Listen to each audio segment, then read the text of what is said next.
Call me old man Wade. Damn you, old man! Wait. Old ass man. Shut up, old man. You smell like fart. No! Old man. He's so old, he got a podcast on cassette. Fuck, you're old. Damn it, Wade.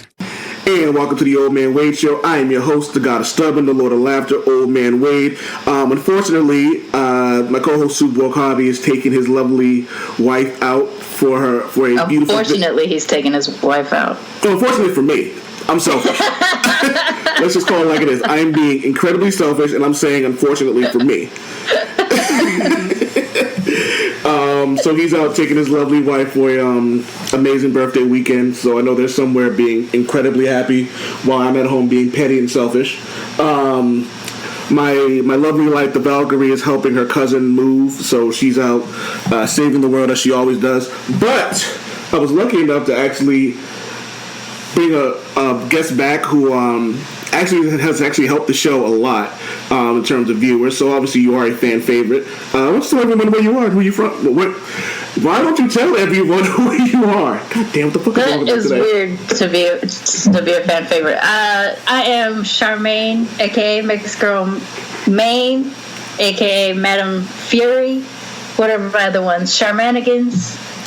Iron Man. I got others. METHOD Maine. I said that on your show last time. Yes. METHOD Maine. I love putting Maine. You can tell I love putting my name into other things all the time. So. Well, I dig it because I'm also one of those people who randomly puts their names and stuff or random goofy things to it. Like I love adding Odin's son and Asgard into things. Like there's a Fab song where he goes Brooklyn and I go Asgard. So yeah, so that's a thing. Tell everyone. I know you've said it before, but tell everyone about your projects and the things you got going on, because you are one of the hardest working people that I know.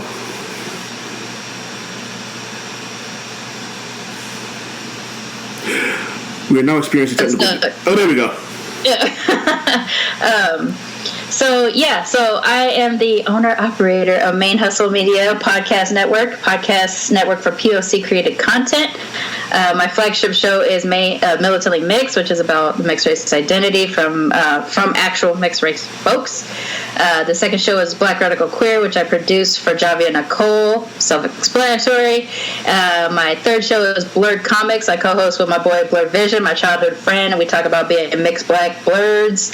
And my fourth show, which I'll be adding to the network this week on Friday, July 28th, is Bifurious with Mixed Girl Maine, which I get to talk about gay shit for a change. Because actually, even though my biggest show is Militantly Mixed, the questions I get asked most often is about me being bisexual and polyamorous. So rather than insert that in Militantly Mixed where it doesn't fit unless I have a LGBTQ plus guest, I decided to start a new show so I can talk about gay shit. I mean, it makes sense, especially considering it is a topic that a lot of people are ignorant about. Like, I'm one, for example. It's like, I'm an old bastard who doesn't know a lot about the gay community because, and we've had this conversation before, that like how taboo it is in the urban community when you're younger. So, like, I think it's a great outlet for people to actually learn about the things and get rid of the misconceptions of gay culture. Last night I think I said to you something about how people think that being bisexual is either a phase or something fake. Yeah. Oh, that's why I call the show Bifurious, because people will sit there and ask me, or they'll tell me that I'm just curious or bi-curious or whatever. Sort of the unfortunate side effect of partnering I'm in a heterosexual relationship with my husband, but I'm not curious about girls. Like, I'm 41 years old. I know what the fuck I'm into. That drives me crazy. Plus, obviously Charmaine Furious. Yeah. I like to set the record straight and push back from people who do have those preconceived notions, especially when you can tell they're coming from like willful ignorance versus just like, hey, I don't know about this shit. In our chats, your and my chats are pretty much, when you hit me up randomly, it is always like, hey, I just discovered some new shit I never heard about. Forgive me in advance if I sound ignorant, but blah, blah, blah, blah, blah. And then we start a conversation about it. And that's what's fun about our chats, is that they usually start from a place of, I heard some shit I ain't never heard before. Well, yeah. You know about this? Let's talk. Yeah, and it's funny because I have you and my homegirl Shannon, and we have these random conversations. And I think more people need places where they can talk about things they don't know. For example, like, I have people who ask me questions about the black community, and I'm just like, oh, well, I can't speak for everybody, but I can tell you how I feel about this, and I can tell you how my friends feel about this. One example was blackface. I remember every Halloween, same stupid thing happens. This one idiot does something that they shouldn't be doing, and it's like, oh, what do you mean I can't dress in blackface? Why is it wrong? And then I'm like, do I have to go through this again? But there was a buddy of mine who didn't know, because he was raised in a different kind of atmosphere. So he was like, well, can you explain to me why? So I broke it down to him, and he went, oh, okay, and then kind of just left it alone. Yeah. I also have friends who will hit me up and go, hey, my kid wants to go as Black Panther. I'm like, do that shit. Yeah. You know what I mean? And I was like, just don't put him in fucking blackface, and then we're fine. Like, you know what I mean? Like, so I think it's good that, like, people should have this place where they can ask questions and get answers without from a person they know who isn't going to judge them, but someone who's going to educate them and let them know, like, okay, so this is why this is. Here's the history for it. Here are my opinions on it. Here are my feelings on it. And then people can kind of just go from there. Right, yeah, we need safe communication spaces for a lot of the things we're into. Because, even my show, Militantly Mixed, I've talked to people that have inadvertently made me aware of biases I didn't realize I had. Yes. And so because of that, I've gotten a chance to explore things that I either viewed incorrectly because I didn't have the experience of it, or not having the access to that information. And once that becomes obvious, then I can start exploring it and be like, oh, I never had that before. Can you talk to me more about it? And it's starting to adjust. Like, I'm adjusting to the things I'm learning through my show. If we can extend that through our friendships, and I don't know why, it makes me feel like we don't actually know our friends very well, because we don't get into some of these ugly conversations, or potentially ugly conversations, when you're coming at it from a place of not willful ignorance, but just ignorance in general. Not all ignorance is negative necessarily. Sometimes it is just lack of access. So I like the conversations that you and I have. I always love when I see a notification pops up that you're the one who sent me a message, because I'm like, what's this gonna be? Like, we're gonna get into something, like some funny shit is about to go down. And usually it is. It's stuff that it's just like, I don't have access to this, and you're a person that I think might have access to this. Can we talk about it? And I think if we treated our relationships like that more often, it would be a lot easier to communicate. Yeah, but it's also kind of funny because, like you said, there are some people who are, in your words, willfully ignorant, and it's 100% true. But you also have those people who are just scared. Like, they don't know how to ask these questions. They don't know how to, like, approach someone without sounding ignorant, because, without sounding like an asshole, because some people are just like, and this is the one that always gets me, and it gets to this, it's like when people go, well, you should know this. I'm like, okay, maybe, but since I don't, how about you talk to me and tell me, so I'm not going to sound like an asshole later. Also, you don't know about my life. You don't know what I have access to. You don't know if I've paid attention when I have had access to it. Like, you just got to approach things of, I don't have access to this, and so I want to learn, I think. Yeah, I agree 1,000%. I think that's where that's why I feel a lot of things get misconstrued, because they don't necessarily get that. Like, you know what I mean? And what's funny about it is I feel that if everyone just wants to be understood, and I feel that if everybody was understood, we wouldn't have these issues. People would just be able to talk in a free space and go, hey, this is how I feel, this is what's going on, help me. You know what I mean? Because I feel like everybody wants to be understood. I feel like everybody wants to be accepted, and I think that if we all understood and accepted that, maybe we could move on. But, people are asses. So, before we get into this, I'm going to ask you this again later. Where can they find you? You can find, in terms of social media, you can find me on Twitter, Instagram, and Facebook for me personally, Mixed Girl Maine, MANE, on Twitter, Instagram, and Facebook. Or you can go to my show social medias. Militantly Mixed is at Militantly Mixed. BLERDcoMIXed is at BLERDcoMIXed, COMIXED. Bifurious Pod is what I have for my handles for that show, and if you want to check out Javia's show, also Black Radical Queer, that's BLKRADQWR on all social media platforms. Which is funny. My best friend, his website is Black Rabbit. It's BLAQUE. That's funny. All right. So what I'm going to do now is I'm going to put an edit note. We can take a quick break and come back to the next topic at hand. On the count of 3. Name your favorite podcast. 1, 2, 3. Justin versus Justin. Whoa! Did we just become best friends? Best friend's named Justin with the same name? Oh my god, but spelled differently? No way! Alright, you want to go do impressions out in the garage? Yes. Awesome, let's do it! Wow, this is so amazing! Justin versus Justin podcast. Now available on iTunes and YouTube. And we're back. just like that, you know me, super professional. All right. So, where do you want to start first? We can start. Which one of the 3 topics you want to start first? You want to do sex acts that I found online, rules of having sex with someone's ex or sex buddies, or jump off and side piece rules? Let's do jump off and side piece rules. All right. For 800, Alex. All right. First off, let me explain what a jump off is, because I'm pretty sure I'm 1,000 years old and no one knows and no one knows what a jump off is. Also, I love that the first thing that comes up when I put jump off Urban Dictionary is from Joe Budden's Pump It Up.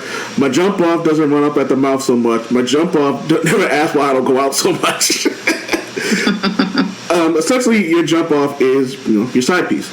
Someone you were cheating with, or here we go, a casual sexual partner or girlfriend, a woman or male of dubious sexual practices, anything new in or not, especially in reference when it comes to, well, that doesn't make any sense. Basically, it's your side piece. So you want to explain this better than I can, because I can't. So I have just a different view of a lot of this stuff. Like, jump offs or side pieces, in my world as a poly person, I don't have those because everybody's up on the up and up. Like, if I have extra partners, they're just my extra partners. But for normies, I guess, monogamous folks. Oh my god, you sound like Magneto. For the lesser beings that are homo sapiens. Are you Magneto? Magneto? Magneto. That was one of my names. That was one of my names on my show. I'll do it all day. I will insert Maine into any place that I can. Wolverine? What'd you say? Wolverine? You're blanking out. Wolverine? I haven't done that one yet. I'm going to have to write that one down. I'm going to use it. But yes, for homo superiors lessers, go on.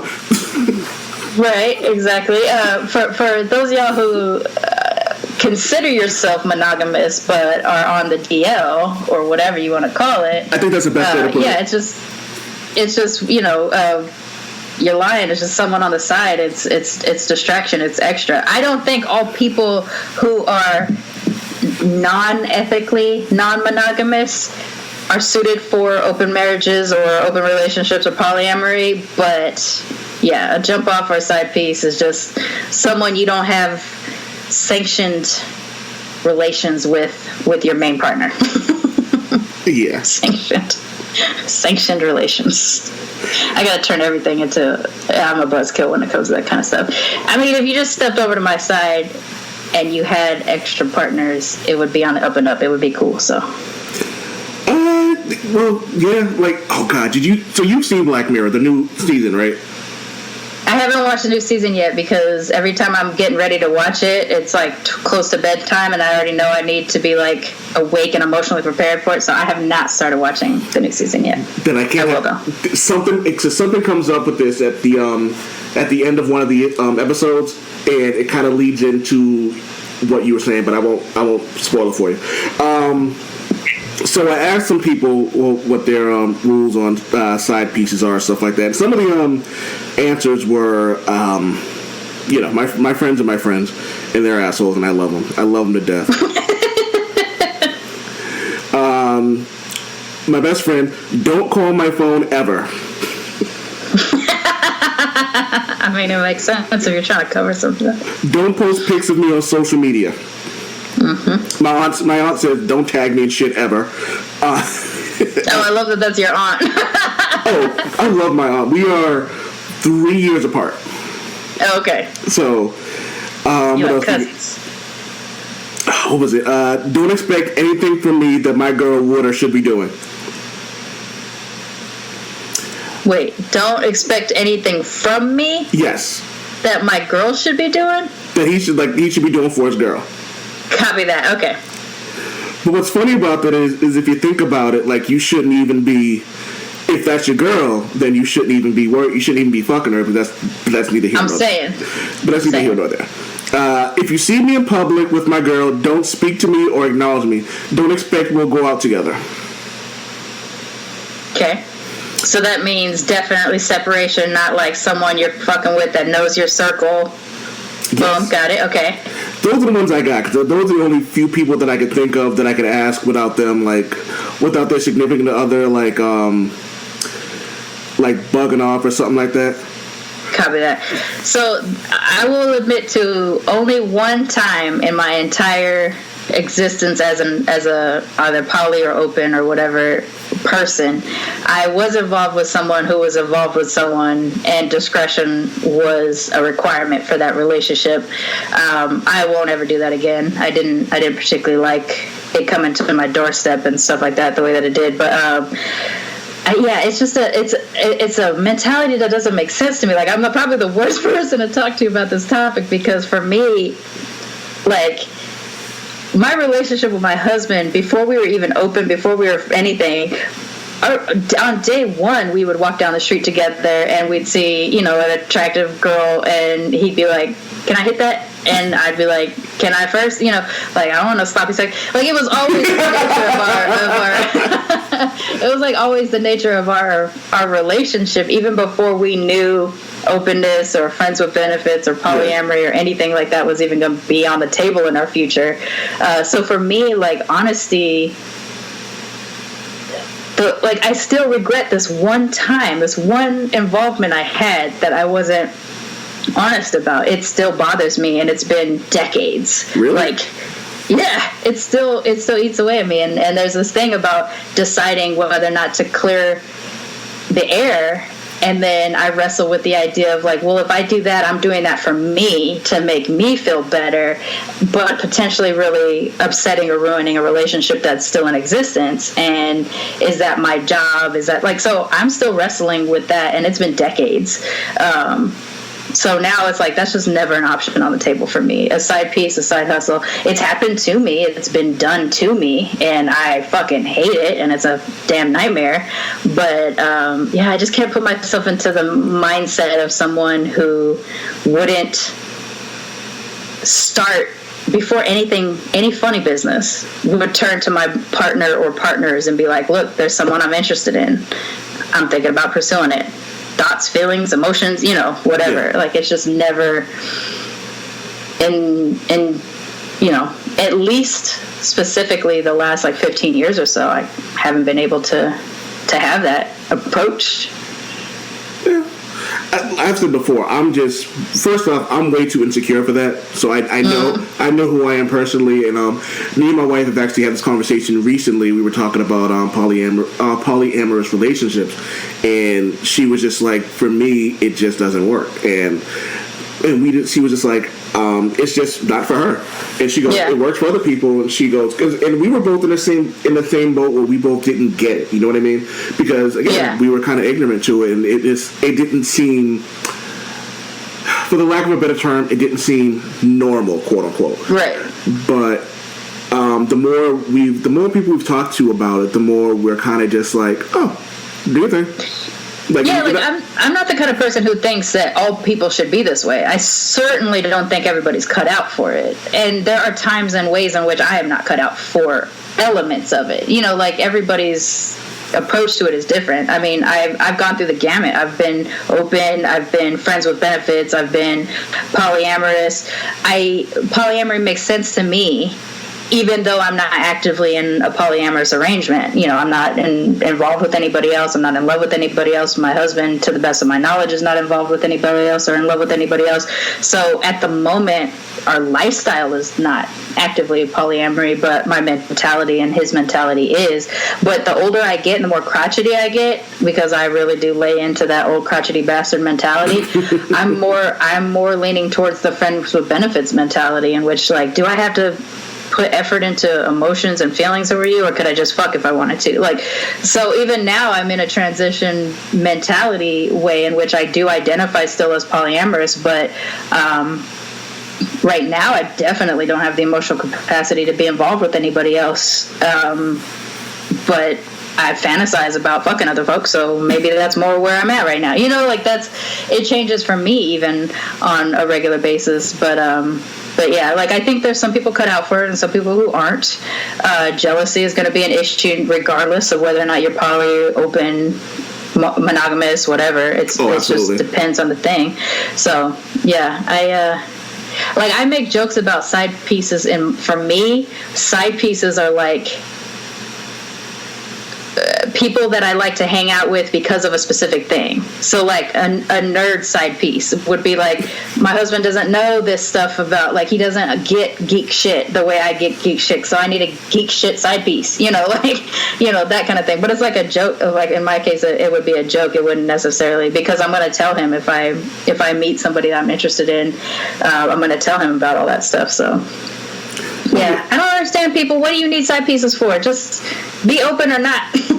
Well, yeah, I think that's really what it comes down to. Like, when people are in these relationships, it's like, you know what you're into, and if your mentality evolves, talk to somebody.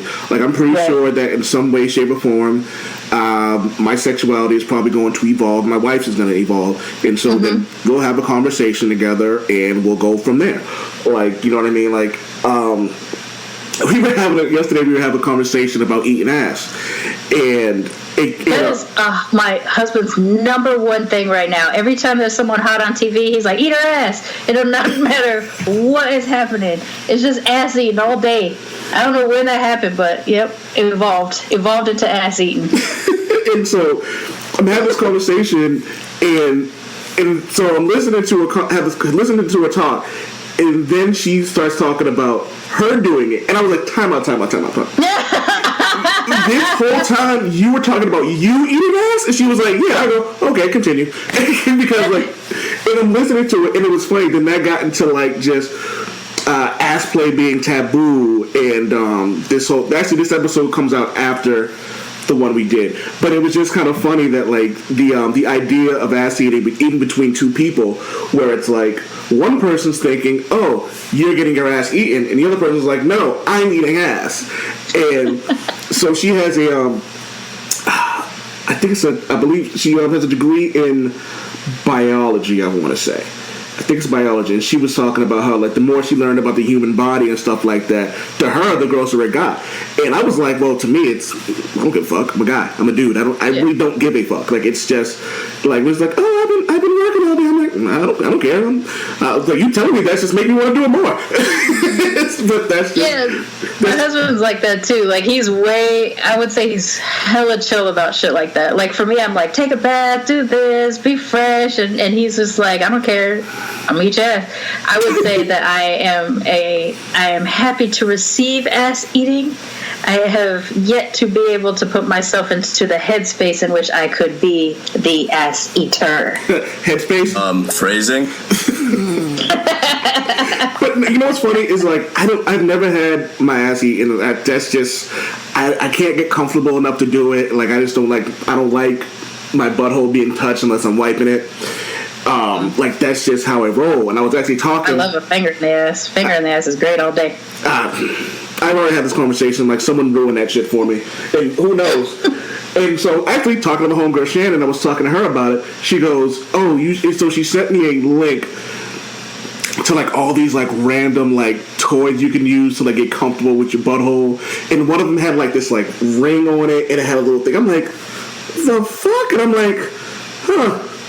Okay. And I just kind of moved on because I'm like looking and I'm scrolling through all this stuff, and I'm like, oh, okay. And it was funny because it was like step by step. It was like there was this little, like, one. It was like a pinky, and it was like a beginner. Yep. You know what I mean? And then I kept scrolling. It was one. I was like, dear God. I was like, okay. Oh, there's some anal toys that make me blush. I'm like, how? I'm calling bullshit on that. Making you blush? No. Seriously, okay. So I am butt sensitive. Like, I am all for everybody's things. Like, if that's your thing, or fine, whatever. I love finger play on my own ass, and I love and I will be, like I said, I'm a willing participant in having my ass eaten, but I can't get to the flip side of it. I can't flip it. And then there's things that are just, like, poop related that gross me out. There was one thing that still is, like, burned in my brain with my ex-girlfriend when the three of us were all together. I was gone. I was living in LA for a period of time working. When I came back, they had all the toys lined up, and there was one of the anal toys still had brown on it, and I fucking flipped out. Because I was like, first of all, why did that not go directly into being cleaned? How long was it sitting here? Like, it's sitting on this space. You know, I can still picture it there, even though it hasn't been there in years. I don't deal with it well. Like, I just fell apart. I was so irritated by it that I guess years later I'm still irritated by it. I don't like it. I be clean. Just, like, be clean. That's an important element to it. But I can't relax. Like, I cannot get relaxed with that respect. I don't mind having my ass up in the air. I don't anything like that. But the second they could be unclean, I can't deal. Yeah. Like, you've lost me. I'm checked out.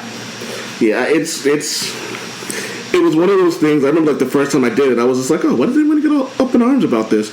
And, like, I didn't get it. And then someone was broke it down to me, and I'm like, I'm eating ass, whatever. like you just eating ass. I'm like, I won't eat everybody's ass. Like, I was like, when I was young, I would eat, like, specific asses, but I'm not like specific ass. Yeah, I'm not like a serial ass eater. You know what I mean? Well, I also think that there's something about, like, making some aspects of sexuality special for people that you actually love. Yeah.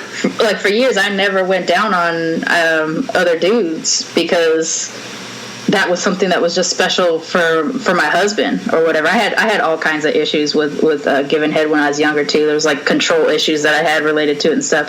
But it's one of my favorite things to do, but I wouldn't do it to anybody else.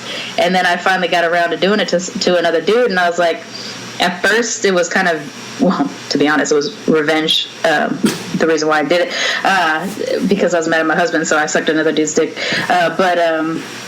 Again, and your words, not mine. The evil Japanese revenge person in you.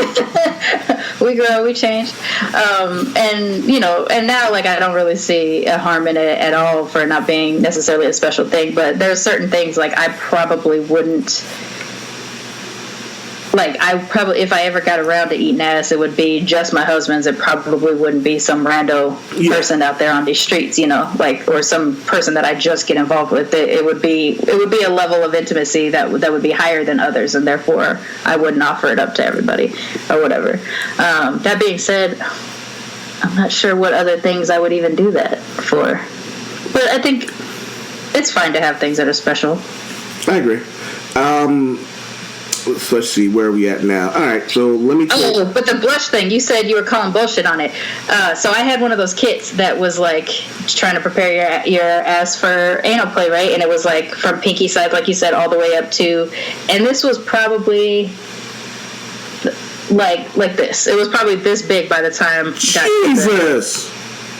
And I was terrified of it. So what is that? Maybe that's about like 1.5 inches wide, maybe 2 inches. I couldn't bear the thought. I couldn't imagine the thought. Even though I had, at that point, one time I had already had anal sex, the idea that something that wide would go inside of me, I could not deal with it. And then walking around a sex toy shop, I see one that's like the size of a basketball, and I'm like, who on earth could do that? Who could take it? And I've seen some porn that shows me there are people on this planet who can take it, and I am never going to try to be one of those people because it looks scary. Yeah, they're just, like I said, we both agree. There are just certain things I'm just like, nah, I'm good. But again, who knows? 36 now, I'll be 37 in November, I'll be 40 in 3 years after that. Who knows? Maybe one day I'll just go, hey, so I got this little pinky ring. I'll tell you what, if I ever could become like paralyzed from the waist down, I'll let anal play be a thing that happens if I don't have to feel it. I mean, in like massive anal play, not just like the garden variety anal play. You know what's funny? Ice Cube has a song called Ghetto Vet. It's actually my favorite Ice Cube song, and he talks about being paralyzed. And he goes, to all the hood rat hoes, I'm fired, they're mad because my tongue gets tired. And like, that's how I figure I would be if I was like paralyzed from the waist down. It would just be, alright, maybe I'll go with the unicorn and put a dildo on my forehead. Nice. That cracks me up every time I see a photo of that. I can't believe that's something. Yeah, I mean, I think someone called it the narwhal, and it cracked me up.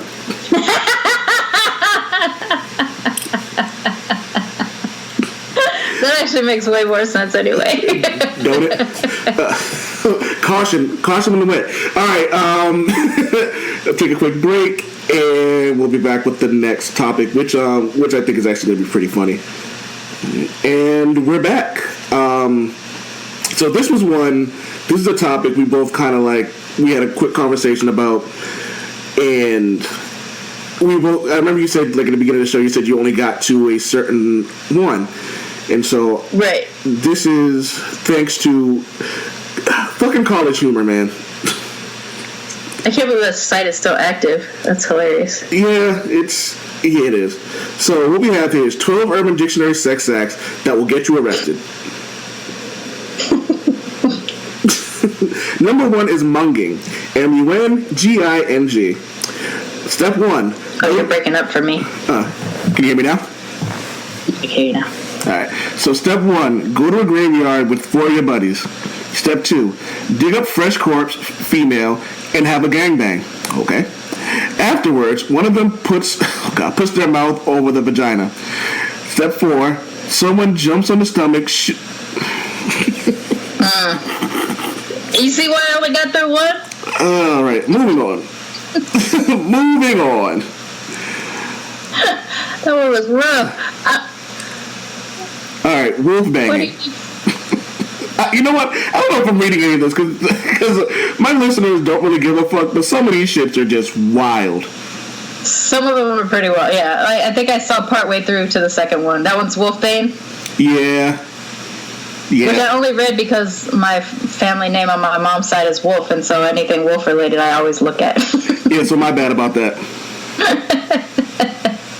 But if you want to talk about weird sex shit, like, oh, you'll love this. I'll tell you this. How about this?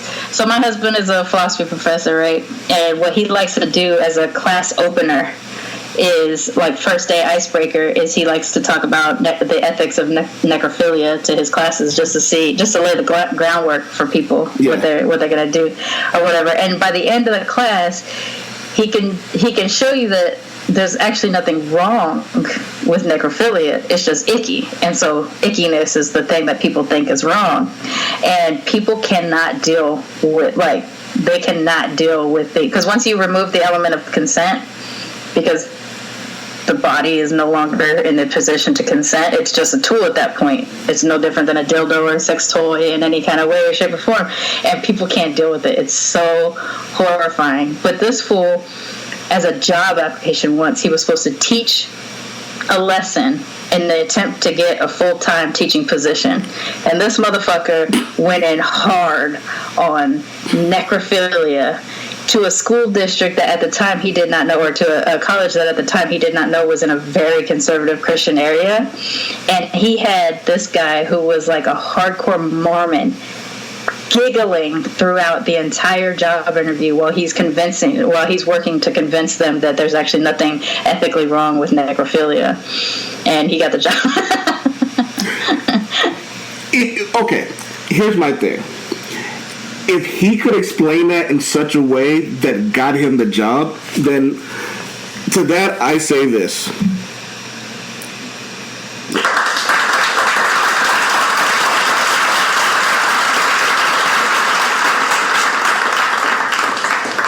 I mean, straight up, like, kudos. You know what I mean? And for me, I was like resistant the whole time. I was like, "Don't do this. We need this job." But yeah, he did it. He managed it, and it's hilarious. I can't retell the story because I'm not good at trying to. I can't deliver what he can deliver. He's actually trained in it. But maybe one day he'll come on your show and try to teach you about what's not wrong about necrophilia. Hey, if he wants to, I am all for hearing that shit too. And I will sit here and I will ask questions. I will be okay. Weird sex acts don't bug me. Like things that like I can hear about them. Like someone goes, "Oh, you're listening." Like someone was the show I listened to called The Whiskey Brothers. They had this game called Racehorse or Sex Act. And you had to guess whether it was a racehorse or a sex act, because some of them are so fucking weird that like you'd assume it was a racehorse name. But no, it was actually a sex act. And so it got me Googling random things. Hold on. Thanks. Giving. Airtight grannies? Huh? Airtight granny? Yeah. Sometimes, like, if I'm on my phone and I'm trying to type as I'm going, yeah. I'm trying to find this Thanksgiving sex act, because what I used to do was I used to do these things where every holiday when I was at work, I would send my friends random sex acts that would go on with the holiday. For example, turkey dinner. Reach your fist up into another's anus, quickly grasp whatever you can find, pull out the goodness out of the beehole, and quickly stuff it into the woman's vagina, rinse, repeat. Turkey dinner. Yes. Unhygienic. Oh, beyond anything. Yeah, like it's just these random shit like that, and then it's just the weirdest shit. And I'm listening to them talk about this, and I'm laughing my ass off because some of these are just funny. Some of them are just like, some of them should be called grounds for arrest. And it's like some of them are just like wrong. One of them was like, hit the person over the head with a coconut and then do this. You're like, like that's murder. So my whole thing is like, whatever your thing is, as long as it's consensual, not hurting people, I'm fully accepting of, except that I will be judging you if I think it's weird. Let me tell you, just be consensual, because there's some shit that you do that hurts, and you're like, okay, I'm with that.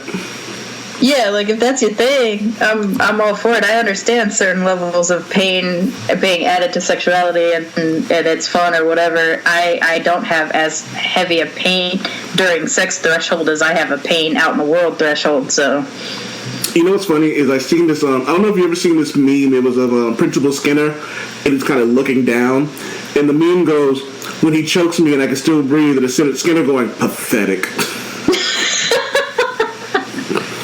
And I remember like the first time I got choked during sex, and I was like, "Where the fuck have you been all my life?"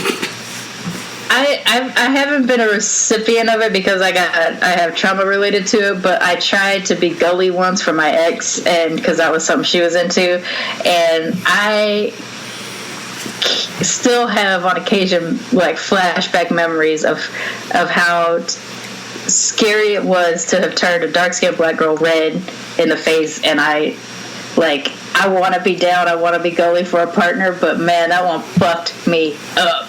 Well, yeah, you trying to, no.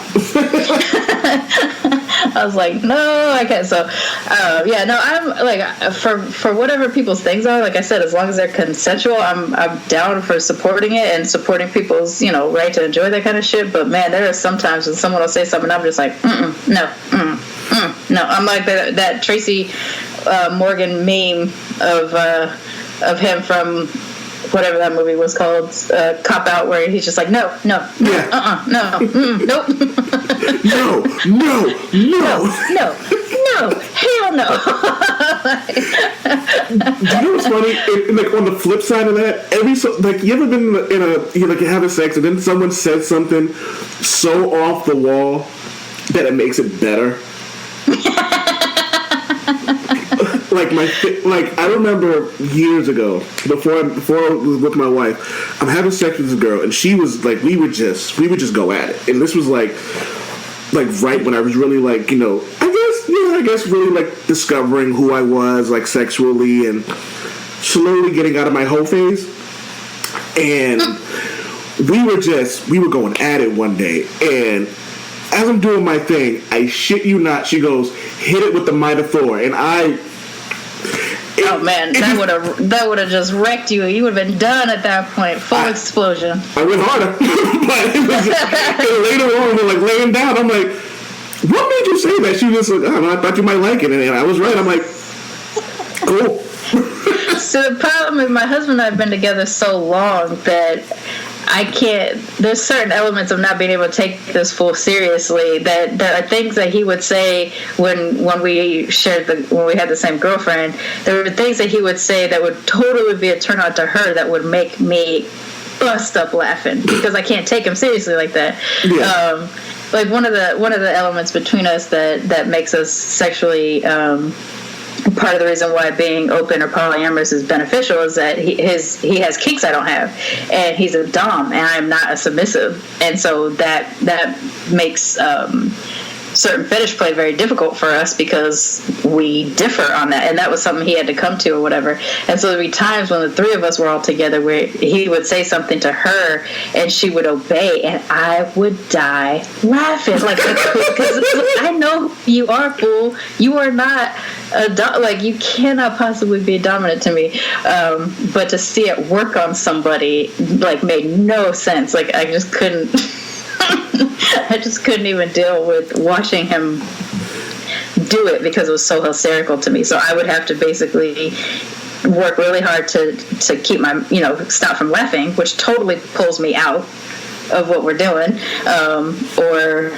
or try to let it ride and just, I guess that would pull me out too. Either way, if I see him go in dom mold, it totally pulls me out because it's too hysterical for me. I can't take him serious at all. Yeah, it's but again, I think it turns around to one of those things where we actually talked about this yesterday, about the random things that when you're having sex and you kind of giggle and laugh and it's just kind of okay because we're comfortable, so just kind of deal with it, you know what I mean? And it's weird when you're doing you're going at it and if something happens you both kind of giggle or laugh and then you're just okay, and then get right back into it. I think more of our sex is us eventually ending through laughter versus through anything else. Ending through laughter? Yeah, we've been together way too fucking long. We can't take each other seriously for shit. What is it, 15 years? It'll be 20 years in February. Oh, Jesus Christ, yes, my bad. 20 years. It's a long time to be with someone. Yeah. And then before that, we were friends for 7 years. We've known each other since we were 15. No funny business. We got together. when we were 22, about like a year and a half before, 2 years before we got together, we had what we refer to as the incident, which was the first time there was any funny business between us. And it was so bizarre because this was my goofy ass friend that I never saw this way. But in the moment, you know, get a little bit caught up and we're playing around in the moment or whatever. And it still takes another 2 years for us to actually get together or whatever. But yeah, like we've known each other more than half our lives. So we go from being like friends to best friends to partners. And now we've just been together for our entire adulthood pretty much. And all the drama that goes along with that. True. All right, we'll take one more break. And we will get right back into it, and we'll finish it off with something not as bad, I guess. All right. Greetings! We are the Retro Reductopus Cephala Podcast, a bi-weekly show that celebrates all the things that made growing up awesome. He's right.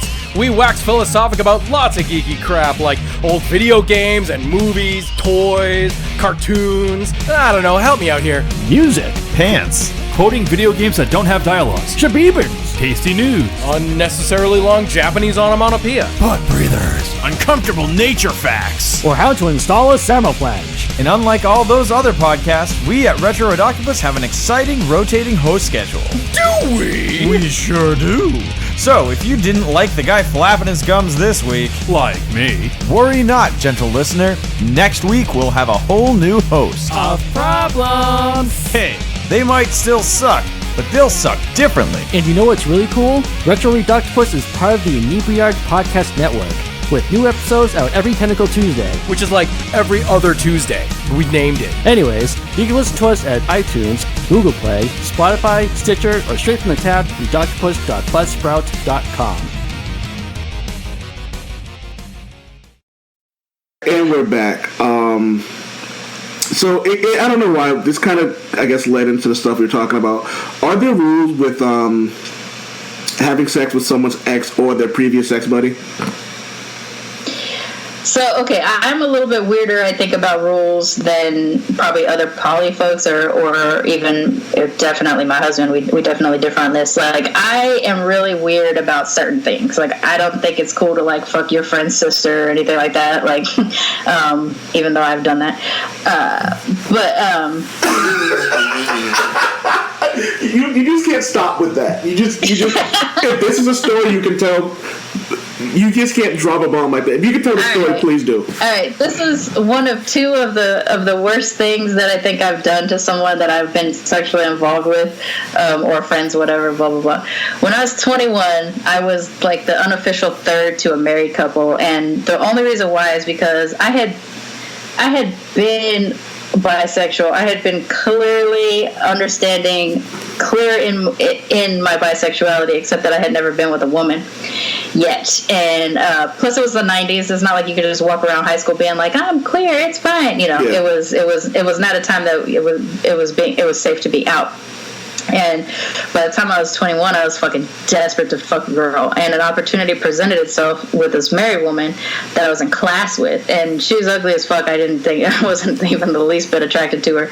But we got along. We were buddies and stuff like that. And her and her husband, we were friends. And this one weird night, things went down, and we ended up, was this my first three-way? Yeah, I think this was my first three-way. And then I kind of just got involved with them. Like, I ended up spending this, like the next 6 months kind of involved with her primarily. The husband was a voyeur, so he wasn't always involved. Sometimes he was, sometimes he wasn't. She got really intense. And I didn't think of us as having a relationship, even though it was a repeat offense situation. I just thought we were like friends who happen to fuck. And but she started getting clingy in the way of a relationship, and I was like, that's not what this is about. Like, I'm just here for fun. I'm 21. You're married. This is weird. And early in our friendship, she had told me that every really close female friend she'd ever had ended up fucking her brother. And she basically begged me not to do that. And I was like, that's not me. I would never do some shit like that. But flash forward 6 months later, when I'm trying to end things between us because her attachment is getting too much, she made a fatal mistake in my eyes, in which she showed up at my grandmother's house one day, and that wasn't a thing. Like, I didn't have people over, like, we didn't have that kind of family, and she came over my grandmother's house kind of acting weird one day, and luckily, like, my family didn't have a read on it. Like, they didn't have a read on me being bi or gay or anything like that. They wouldn't have been cool if they did, and they were just like, what's that weird white girl, like, what's her deal? And that was the other part. She was like a white girl, so it was a whole weird thing. And she and so I took that as like crossing a huge line, and so I fucked her brother at her house while she was home, so that she would walk in on it. She didn't walk in on it. Her husband walked in on it, and he burst out laughing, and then I burst out laughing, and then me and her husband are staring at each other laughing while her brother was still inside. So, yep. But yeah, normally I'm not. I'm not down for sibling fucking. I am. That's all I got. I don't even know how to respond to that. I just love that he walks in, and while he's, as you said, inside you, he busts out laughing. Yeah, we were, but like we made eye contact and like deeply laughed, and I mean that just goes more to show like how cool a relationship me and the husband had. Like we were like boys together, and so it was just a funny moment between us. But yeah, it did hurt her feelings, but it ended the thing, thank goodness. So I have to ask, did you finish? I couldn't tell you. I don't remember. I think he probably still tried, but here's the whole other thing is that like, so I'm mixed, right? I'm black and Japanese, and I like to make the joke that like my ass is black, but my vagina is Japanese. This is the first time in my life that I didn't feel somebody. I had actually said to him, "You can put it in," and he was like, "I'm already in," and yeah. So he may have finished, but I don't remember. Okay, what does that mean? But my vagina is Japanese. It's tight. It's small. It's tight. Language. So yeah, it was small. I didn't feel him, so I couldn't tell you if you finished or not. Oh god, I actually meant did you finish having sex, not if you actually finished. I mean, like, do you keep having sex at that point? Because I'm a piece of shit, so I probably would. Yeah, I don't remember. That's the thing. It was like it was so unspectacular that I don't remember what happened after me and the husband were cracking up together. Hey, here's a good one for you. Do you it's kind of I guess kind of on the same lines. Do you remember not liking sex with someone, but then as you go back, you're like, you know what? It was kind of good.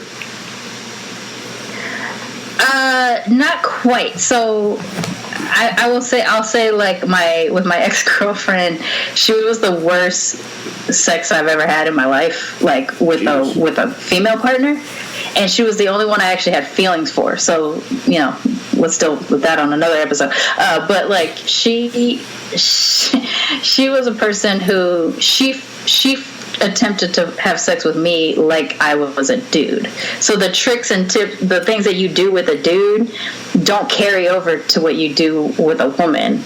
Well, you know, like, you know, when you're fucking and you're really close and you say to the woman, you know, slow down, or stop, or whatever, because it's getting too intense and you want to try to keep it going for a little bit. Yeah. And women naturally use that moment as a fun time to push it a little bit, and the dude is like, no, and you're just like, ha ha ha ha, and you keep it going. That works on a dude. Yeah. That does not work on a woman. So she would do that, and I would sit there, and it would instantly dry me up. It would like Sahara Desert me right away, and I would be like, and so I just end up pushing her off and be like, just stop, because it's no point. it's no longer enjoyable. And she didn't get it, and I would try to explain to him, like, it really made me call into question whether or not she was actually bisexual, which she kind of identified with at the time, because she didn't know how to have sex with a woman, or she wasn't even like using her natural instincts as a woman in sexuality to kind of, like, you have a vagina, you know what a vagina feels like and does, so why are you so? But her whole setup was a lot different. She needed a pain element that I didn't need, and so like, it being a little bit painful was more pleasurable for her, but it wasn't for me. We just sexually were not compatible at all. So the only times it was good between us is if she fully let me take control and she didn't do shit, where I basically was just like, lay there, just fucking lay there, let me take care of this. And then it would work. It would be great for me. So like, yeah, it's not a hindsight thing. It's really only like, if she had any control, it was very unpleasurable. But if I had control, it was great because I knew what I was doing for me, like for my setup and shit like that. But in the past, other people, like from my hoe days and stuff, I would say like most of them are erased from my mind because I don't care anymore. There were like different things that were kind of fun because of the situation, like being at Magic Mountain and everybody's around, but no one can see what's happening, like shit like that. But you had sex at Magic Mountain? Magic Mountain, yeah. Like the Disney thing? Yeah, like the amusement park. Huh.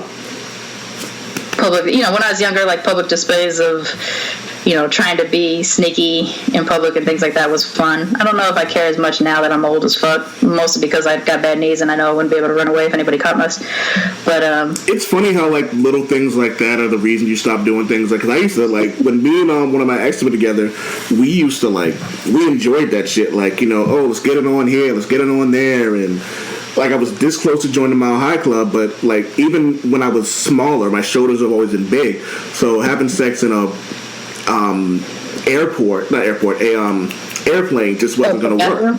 Huh? Airplane bathrooms? Yeah, it just wasn't going to work. So I never wanted to do it in the airplane bathroom, but I have given definitely a hand job, maybe a blow job in the chairs. On a red eye? I remember getting her off on the plane, but like that was just like, hands under like the sheet, under the blanket kind of deal. The blanket, yeah. Yeah, but I've never actually I've never gotten off on a plane, so. I don't know, I'm just even now, like I'm way too big and it's just like I don't know, maybe now it might be cool because, but again, too fat for that. But I can't, I'm not going to be able to do that on a plane because I'm too big. But if I was smaller, I might, just because I don't like flying anymore. And maybe just the idea of fucking in the air would probably be a little bit more fun. But now it's just nah, I'm good. Well, I find what comes off as sexual conservativeness now is really, in me, is really just because I'm old. I don't care. I don't want to do shit. It's really not even I was definitely a lot more adventurous when I was young and stuff like that. But now everything is just it's hot, or I got too many layers, or I got bad knees and I couldn't run away, or whatever. I'm not sexually conservative. I'm just old. Here's one more for you. And I actually have a story for this one. You ever had sex with someone just because they were there and they were just available? And I don't know if it works the same for women as it does for men, but I remember this one woman I wanted to have sex with when we both were in high school. And then later on we get together and find out we both really wanted to fuck when we were in high school, but she was dating someone and I was, and then we weren't as adults. We had sex. And it was cool. It was one of those things in retrospect, after we stopped fucking, I was oh, it wasn't too bad. But I remember as we were having sex, it was just kind of meh. And we used to, I think hate fuck would be too strong a word, but we would start arguments with each other just because the sex would get that much better when we were mad. Mm-hmm. And I remember one day I was doing my thing or whatever, and I didn't even want to, but I put it in or whatever. And she's enjoying it, and I'm just watching South Park. Hilarious. I was pretty cold about things when I was younger, a lot colder than I am now, actually, sexually. you served your purpose. There was no repeat offenders, like things like that. Like I had all kinds of things.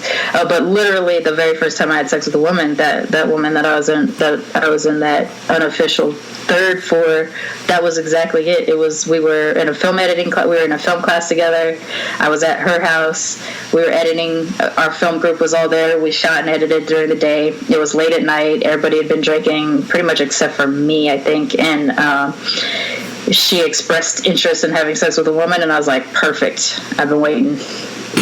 Like I said, she wasn't attractive. She did have a really nice stomach. To this day, I still really remember, like, that was the thing that I kind of zeroed in on. It was like, you got to find something, and that was the thing. She had a really nice stomach, but she was butt ugly. Was the ass good? Was the titties good, or was it just like the stomach and that was it? No, she was pretty small chested. I mean, they were fine, for what they were, whatever. She's pretty small chested. She had an ass, but it wasn't like the kind of ass that I like. Like I said, she was also a white girl, which is a whole other issue that I had to deal with. But because I'm not really attracted to white people, and so, but she had this really great stomach. And she had nice legs, except that she had the kind of tattoo she had on her legs made her legs look weird. But if you could feel her legs, they were nice. It's the whole thing. But yeah, no, that one was just straight up opportunity. No, there's been a number of opportunity ones. And usually in public, because when I was younger, that just was my thing, I guess. I like being outside when I fuck. I'm just too tired now. I mean, like, if I had property now, there probably wouldn't be an inch on the property that I wouldn't end up having sex on, just because I could be outside and shit like that. But I absolutely understand that. Yeah, I'd go full Dothraki and be just like, everything must be done under the sky, under the stars and shit like that. I remember when me and my homeboy Greg used to live together. We both made it a point to not have sex in the common areas, only because, like, it's a common area. And I never did. I actually never did. But I will tell you, there was one day that, like, I had to, like, literally stop myself from bending this woman over and fucking her on my table. But I was like, nope. Common area. Common area. Go to the. A man has to have a code. For real. And it was just like, and I was just like, nah. I just felt fucking super. I would have felt like absolute shit. But so I didn't do it. And I just kind of just left and went to my room or whatever. But I thought about it. But I was like, nope. Like, there's no amount of cleaning that you can do that's gonna make the person you living with feel any better about the situation. Right. Like, I have actual memories, like visceral memories of somebody sitting in a spot in my house that I had sex with somebody before, and just thinking it's hilarious. Like, you don't even know where you're sitting. I mean, I was younger and I was shitty, but So when I was living in my studio before I moved out to my next place, it was a fairly big studio. I had a couch, had my bed, and they were like right next to each other. And one woman, we ended up fucking. I ended up fucking her on the couch. Didn't think nothing of it. It's a couch, like, it's, you know what I mean? Like, you just kind of do things like that. But this is when I was younger and I didn't really give a fuck. You know what I mean? So my best friend was staying with me for, I think, like a month. And so we're talking or whatever, and we were talking about, like, your sexual exploits and all that other stuff. And I mentioned that. He goes, wait, what couch? I go, couch I had in there. He goes, I slept on that couch. He goes, I was like, I cleaned it. He goes, did you though? I was like, kinda? He was like, you are a nasty motherfucker. I was like, look, man. I mean, I assume every piece of furniture in somebody's house I go to has been fucked on. It's your house. I won't do it in the living room just because it's become like a podcasting area, and like I have my friends over here. My wife's niece sleeps on here, like, when she comes over. Granted, she's over 22. I think she'll be 24, 25 this year. But it's just the idea of it. I'm like, it would feel kind of wrong. So I won't do it in here. But, like, I tell people, don't touch anything in my room. Like, just don't. And it was funny. I was talking to one of my buddies, and we were talking about jacking off, and I was like, "Yeah, I don't jack off in the living room because I don't want my bare ass on the couch where other people are sitting." That's the only thing. It's just like lay down a towel or a sheet. But because I'm not a big fan of bare asses on furniture, but like if you're gonna fuck on the furniture, you're gonna fuck on the furniture. It's your furniture. Yeah, true. But I get it. It does. Like even now, I think it would make me giggle if someone sat in a spot where where a memory popped up, and I'd just be like, hee hee hee hee.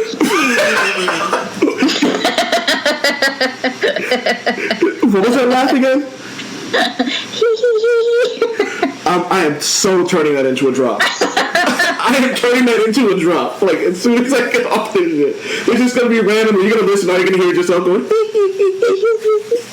You gotta cover your mouth too because I'm Japanese. All right, I'm out. Nope. Nope, I'm out. This has been the Old Man Wade Show. All right, Charmaine, plug your stuff one more time for the people who can listen to your show and find it. You can find me on Militantly Mixed on Apple, Google Play, Stitcher, SoundCloud, iHeartRadio, Militantly Mixed, BLERDcoMIXed, and Bifurious. Anywhere you listen to podcasts. Do one more time, please. Damn it, Wade.